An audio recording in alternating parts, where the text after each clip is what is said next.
नमस्ते, म साथी हो दिपेश लाबर है। र आज एउटा भिडियो बनाउनु गइरहेको छु। यो फुलमा चाहिँ कसरी चाहिँ मोलजोल गर्नुपर्दो रहेछ है। यो प्याजको बोक्राहरू हामी फ्याँक्छौँ। प्याजको बोक्राको चाहिँ कति महत्त्व हुँदो रहेछ हेर्नुहोस्। यो प्याजको बोक्राको पानी हालेर चाहिँ यतिको चाहिँ अब उम्रिँदो रहेछ। यहाँ हेर्नुहोस् टमाटर प्याज के छ यहाँनिर है। र यतिको यो अहिले म अब प्याजको पानी यसरी प्याजको बोक्रा जम्मा गरेर चाहिँ यसरी पानी बनाइरहेको छु। हेर्नुहोस् है, गनाउनु चाहिँ अलिक गनाउँछ, तर यो मल र प्याजको बोक्रा, चियापत्ती अनि अन्डाको खोस्टा हेर्न सक्नुहुन्छ।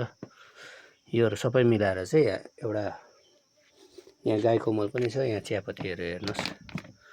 अनि यो चाहिँ अब यहाँनिर मल बनिँदैछ। यो त अब प्राय तयारी भइसक्यो।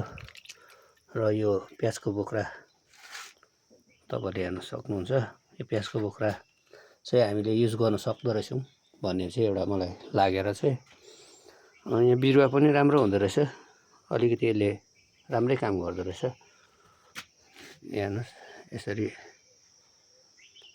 अलिअलि गर्दै थुप्रो भयो। अलिअलि पहिला गर्दाखेरि त अलिकति थियो, अहिले त निकै भयो। हेर्नुहोस् यसलाई नै बिस्तारै इस्कुस हेर्नुहोस्। त्यही प्याजको बोक्राको पानी हालेर चाहिँ इस्कुस पनि अहिले एकदमै राम्रो फलिरहेको छ। र यहाँ झुन्डेकोहरू हेर्न सक्नुहुन्छ। र चियापत्ती पनि हेर्नुहोस्, त्यसको फेदमा पनि त्यही प्याजको बोक्रा, चियापत्ती, अन्डा खोस्टा हालेर अहिले यतिको फुल फुल्ने भइरहेको छ।